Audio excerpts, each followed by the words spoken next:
Fighters Fest, a Survivor Series, this isn't chess. And I'm in full gear, but keeping my cards close to my chest. You claim to be the best, my revolution is to beat the best. And you in the Viper's pit with nowhere to go, so what's left? What's going on, everyone? It's your boy, KB the Mark, and we're back with another installment of the Viper's Pit. A little bit of housekeeping. Please don't forget to like the video, subscribe to the channel, push that notification bell so you don't miss out on any more uploads. I want to thank everybody for the continued love that you guys have been showing the Viper's Pit. I want you to know it doesn't go unappreciated. It doesn't go unnoticed. I appreciate all the love and support that you guys have been showing me. But we're going to go ahead and jump into it. We're here with the next installment of the Viper's Pit, talking about AEW Dynamite. Now, normally, you guys probably think I would come on here and I would be like, but no, actually, AEW was worse than Monday Night Raw. Yes, that's right. I said it. It was worse than Monday Night Raw. This episode of AEW Dynamite was completely missable, and Tony Khan has a track record of giving us missable Dynamites after excellent pay-per-views, which honestly, to me, halts the growth of the company. We're starting off AEW Dynamite with a Jon Moxley versus Tomohiro Ishii match, and my goodness, these two absolutely killed each other. Jon Moxley did get the win after the Death Rider. It's something about Moxley wrestling that strong style, that New Japan style. I absolutely love it. Two guys just killing each other for our entertainment. It was absolutely fantastic. Not to mention Eddie Kingston coming down, adding that spark to an already combustible group, the Blackpool Combat Club, already pissed that they lost on Sunday. So I thought Eddie Kingston coming down was fantastic, and it led to a nice interaction backstage as well with Moxley and Eddie Kingston. But we'll get there. We will get there. Match was fantastic though. We move on to Adam Cole and MJF in the backstage segment. MJF congratulates Cole for being sick for Forbidden Door. MJF says that they got off on the wrong foot and the blind tag eliminator is a huge opportunity for Cole. MJF suggests that himself and Cole should take time to bond and to get to know each other, and Cole agrees. MJF shows Adam Cole some new tag merch, better than you, baby, and Adam Cole walks away. I like the shirt. I like the combination of the two phrases.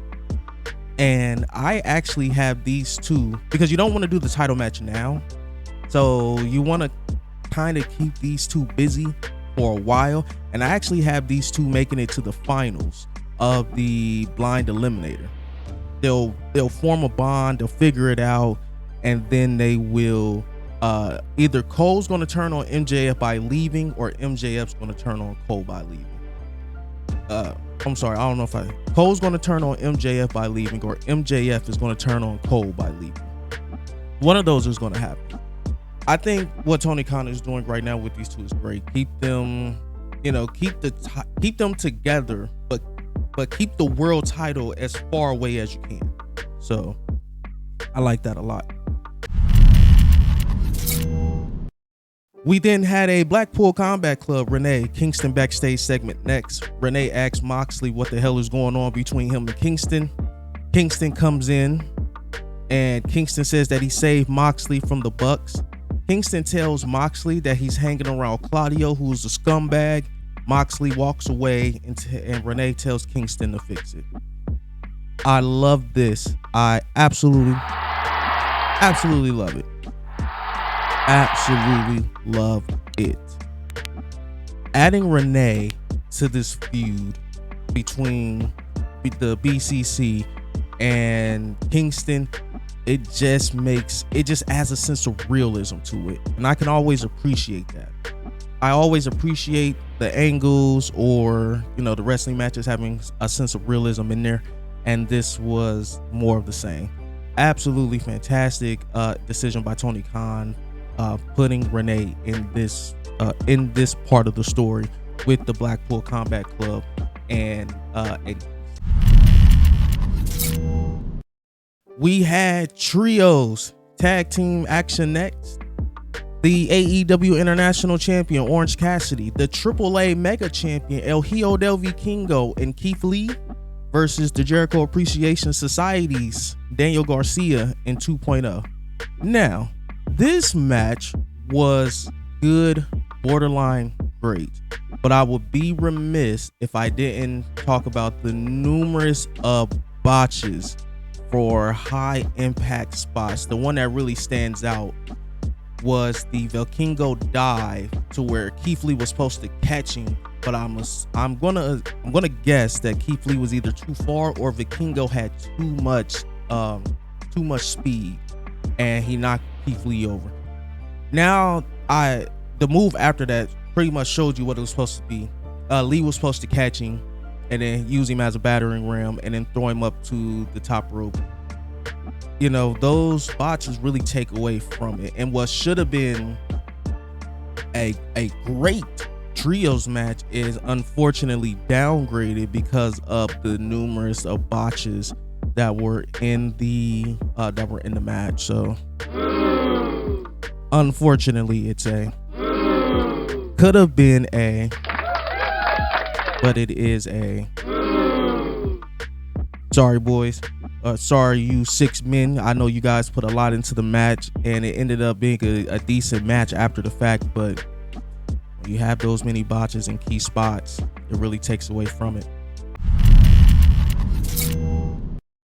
We then move on to the Young Bucks, Hangman and the Young Bucks versus the Dark Order in trios action, and fantastic trios match. My goodness. And I love how Hangman being conflicted the entire match, but the Dark Order kept poking at him and kept hitting him while he was on the apron, trying to entice Hangman to fight them. And eventually he got mad enough and he started to fight him. But after the match, who should hit the ring?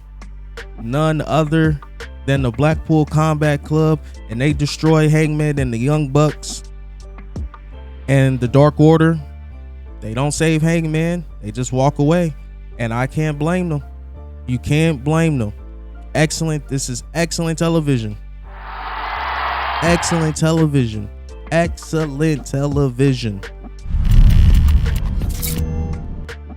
We then had a Jungle Boy promo.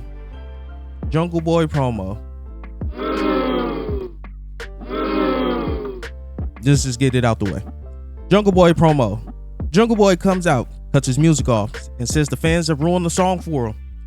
Jungle Boy says that he's still cashing fat checks and banging the hottest bitch in this entire place.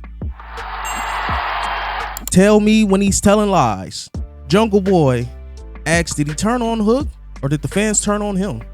Jungle Boy says that Jungle Hook was special because of him. Jungle Boy says before Jungle Hook, he was a champion and he should have just been happy to stand next to him. Jungle Boy says he never needed Hook and calls Hook a fraud.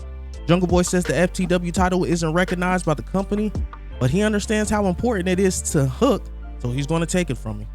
Says the next time he sees Hook, he's going to beat the shit out of him, but is interrupted by Hook, who runs off Jungle Boy. Jungle Boy dives headfirst into a car and the car drives off. Promo. First heel promo from Jungle Boy. Not good at all. The diving into the car. But the promo itself, not good. Not good at all.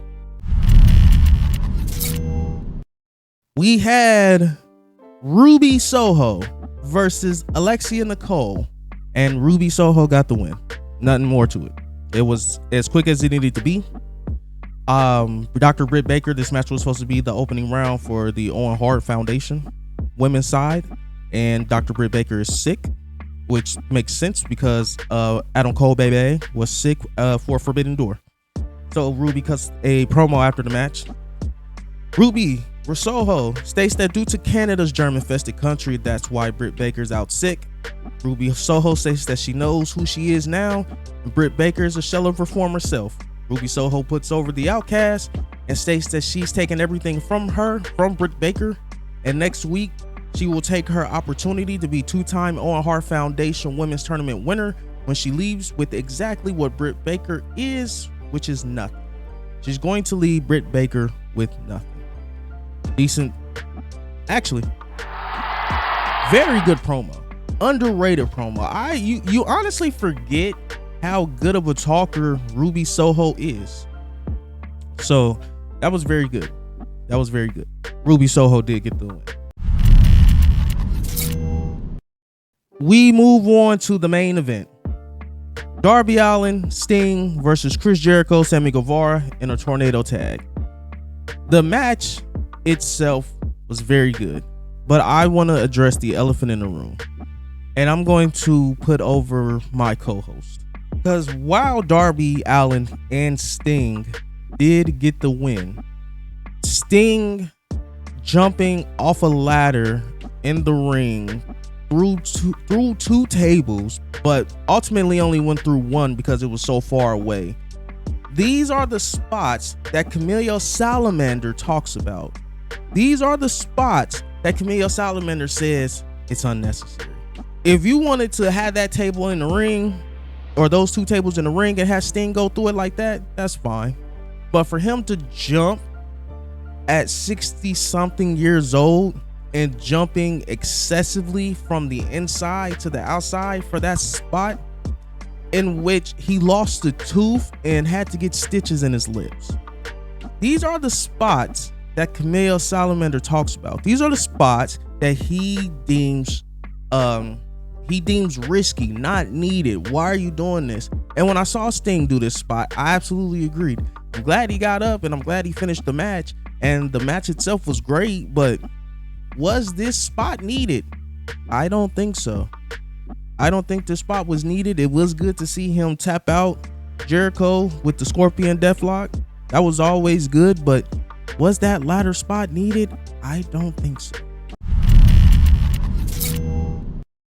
But that's it for the Dynamite review, guys. I gave Raw 6.5. I'll give Dynamite a 5 out of 10. Random matches. The Jungle Boy promo wasn't good. The El Hijo del Vikingo trios match with OC and Keith Lee versus Daniel Garcia in 2.0. Too many botches. The Jericho promo wasn't good. The only really good things on here was the Blackpool Combat Club announcing Blood and Guts, the Elite Saga with the Dark Order, and the main event outside of the Sting ladder bump. And honestly, Dynamite was just a 5 out of 10. Tony Khan has to get out of this mindset of giving us, random matches after a hot pay-per-view. Continue some of those stories instead of just giving us random matches. That's it, guys. Thank you again for tuning in to another installment of the Viper's Pit. Please don't forget to like the video, subscribe to the channel, push that notification bell so you don't miss out on any more uploads. Once again, I'm KB the Mark signing off until the next one. Thank you for listening to another edition of the Viper's Pit, and I hope you have a wonderful, wonderful day. I started with nothing and came out a king. I've been the one that's been ballin' for rings. It's been me and my team and we chasing the green. My team be the shit, we ain't ballin' for free. My team be the shit, we ain't ballin' for free.